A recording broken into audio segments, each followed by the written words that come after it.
Hey calculus kids, this is Dr. Callahan with week 13 Wednesday. How are you guys doing? Go ahead and pause the video and answer the following 3 questions. All right, so today I am going to go over one of the free response questions that we have from yesterday. But first, I would like you guys to go ahead and perhaps start a review on limits because this week we're starting with limits again, especially with your Albert IO for Monday, Tuesdays, and Wednesdays. And so I am going to have you guys get started with that. And let's go ahead and take a look at this.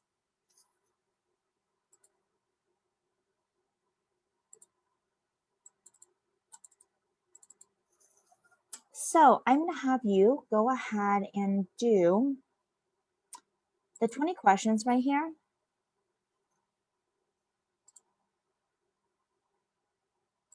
You have until Sunday to go ahead and complete it. And so just go to joinmyquiz.com, enter the code 33295910, and then just go ahead and get started with this.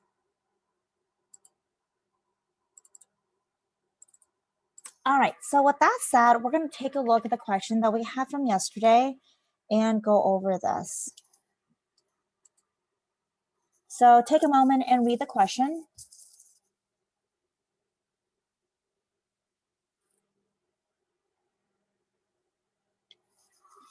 All right, so you basically have a spherical balloon, and this balloon is being inflated. The table is showing you the time and the rate of change for the radius of the balloon. So part A says, estimate the radius of the balloon when t equals 5.4. Using the tangent line approximation at t equals 5, is your estimate greater than or less than the true value? Give a reason for your answer. So then looking at part A, we're going to have the section as time for the x value and radius as the y value. So t and then r of t. So from this, it gives you 1 point, which is when t is at 5,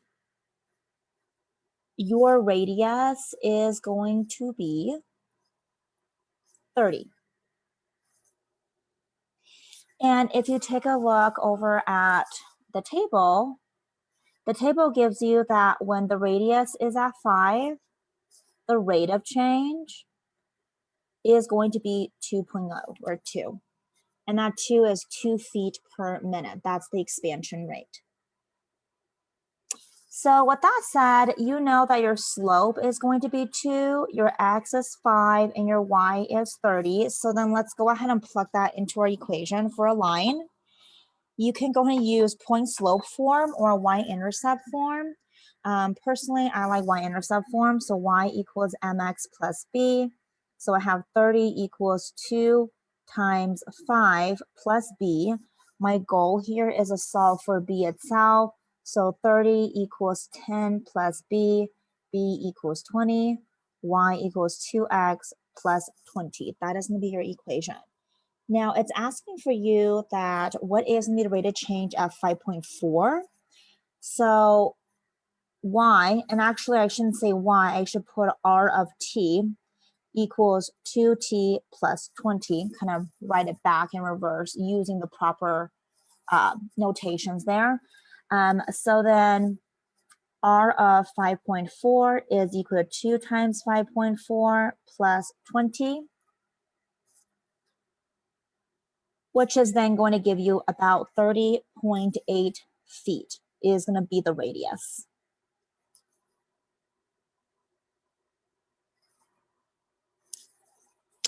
So is this a above 30.8? Here we go. Is this going to be above or below the estimate? In this situation, when t equals 5, it is at 30. So when t is at 5.4, this is going to provide you with an over approximation since the tangent line will be above the curve. So if you go ahead and take a look at this here, your line for this rate of change is going to be like this. And then your equation, which is right here, is going to be at 5, 30, and it is going to be above that curve. So in this situation, it is an over approximation. And you can use, whatever wordings you want to express that. That's what you would notate for A. Now let's take a look at B. B asks you to find a rate of change for the volume of the balloon. So that's a dV over dt with respect to time when t equals 5. Indicate the units of measure, so the unit does matter. It's given to you that the volume is equal to 4/3 pi r cubed. And it's also provided that t equals 5. From the table, you are provided that when t is at 5, your rate of change, which is your dr over dt, equals 2.0. And the unit for that is feet per second, or excuse me, feet per minute. Here. And it's given to you that the balloon has a radius of 30 feet. So r equals 30 feet when t equals 5. Okay, so now that you have this, let's go ahead and find the derivative of the volume. So, okay, let's keep that. Let's try this one more time. Something just happened here. Sorry, let's try this one more time. Okay, so sorry about that. V prime is going to give you the derivative of this piece right here. So 4/3 is just a constant. Pi is also part of the constant, times 3r squared. And then once you find the derivative of that, it's a dr over dt because it is with respect to r in terms of r. The 3's cancel, so v prime, which is another way of just writing dv over dt, is going to be 4 pi r squared. Change your dr over dt to 2. And so then your answer in this situation is going to be dv over dt is equal to 8 pi r squared. And if you go ahead and plug in r as in 30, so 8 pi times 30 squared is going to give you a 7,200 pi feet cubed per minute. And that is going to be your answer for part B.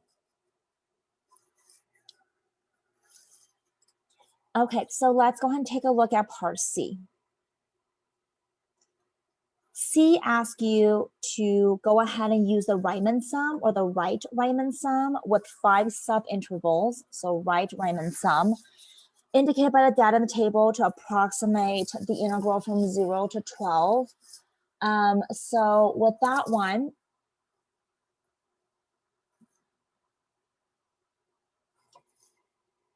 you will have the integral from 0 to 12 r prime of t dt. And given the fact that this is going to be the right Riemann sum and the 5 subintervals, you are going to be focusing on the right side, 1, 2, 3, 4, 5, because you have to think about if this was like the first one, you're kind of not looking at this piece right here. You're ignoring this piece, but you're placing the focus on the second piece on the side. And so your rate of change is going to be 4, 2, 1.2, 0.6, and 0.5.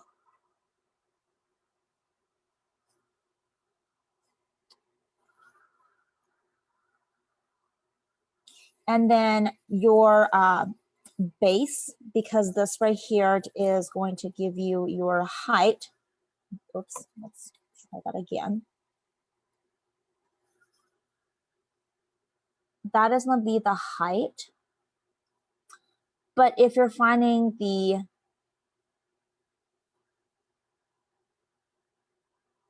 height equals r prime of t, but if you need the width of this, it will have to be this part right here.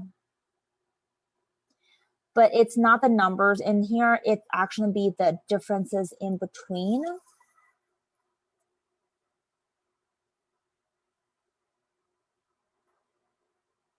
So for example, the differences between 12 and 11, you have 1, 11 to 7, you have 4, 7 to 5, you have 2, 5 to 2, you have 3, 2 to 0, you have 2. So then you will have 2 times 4 plus 3 times 2, and then plus 2 times 1.2, plus 4 times 0.6, plus 1 times 0.5. And that's the area of those 5 subintervals. And if you go ahead and multiply this out, you're going to get approximately 19.3 feet. And so what this says is that the radius of the balloon grew 19.3 feet between 0 to 12 minutes. And that will be your answer for, oops, I don't like that at all. Come on. For part C.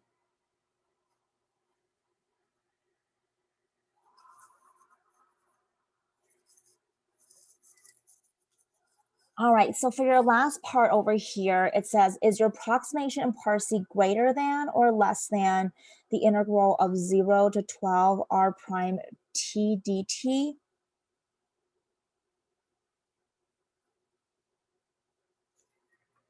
Well, if I go ahead and actually draw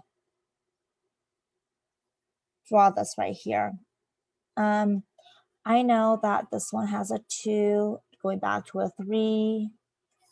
This one has a 2, a 4, a 1. Those are the spaces. So let's go ahead and draw this then. So then between the first 2 intervals, it is going to be at a 4.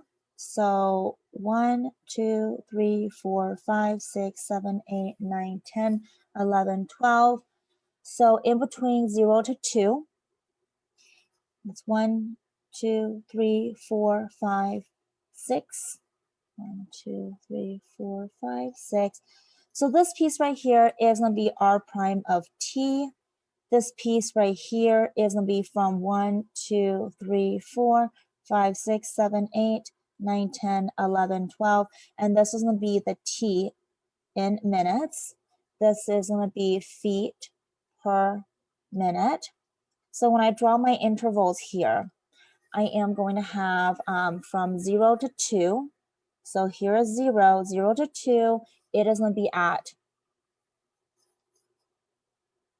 hold on a second. It is going to be at 4, because these were the 5 that we were using.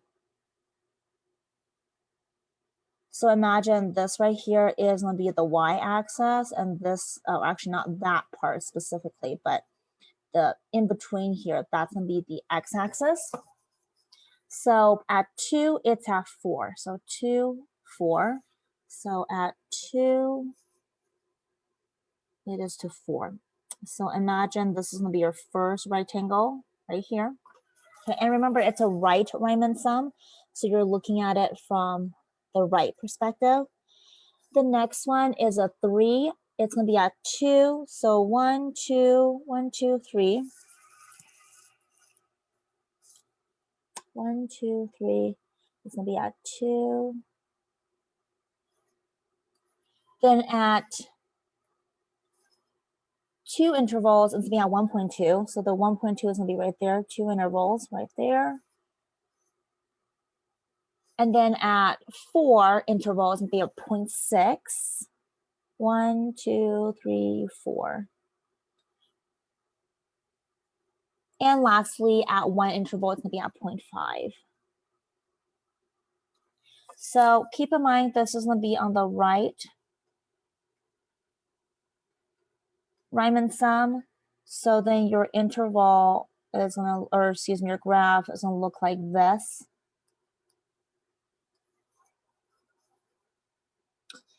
So is part C greater or less than the actual? It is going to be decreasing, because if you look at it, you still have like spaces in between here. So it's an under approximation. And let me go back to this. So your explanation can be something of that. Since r prime of t is decreasing, the approximation of the right Riemann sum is less than the integral of 0 to 12 r prime of t dt. So this is going to be in under approximation. All right, you guys, that pretty much concludes the end of this section here. If you would like to take a look at how the graders will be assigning points, take a look at part A. There will be 1 point for estimation, 1 point for conclusion with reason. So it's really, really important that you actually include the reason there. Part B, it is 3 points, 2 points if you found the dv over dt, 1 point for the answer. Part C, 1 point for the approximation, 1 point for the explanation. D, 1 point for the conclusion with reason. And then lastly, this is the part that some kids miss. You get 1 point for including the units in B and also for C. So do include your units. Do not forget that. All right, that's basically it, you guys. So today is Wednesday, so you should be done with the 30 questions on Albert.io. If you have not done Albert.io yet, I highly suggest that you sign on to it and access Unit 1. In case you don't have it, let me go ahead and just bring that up so that way you guys can see what I'm talking about.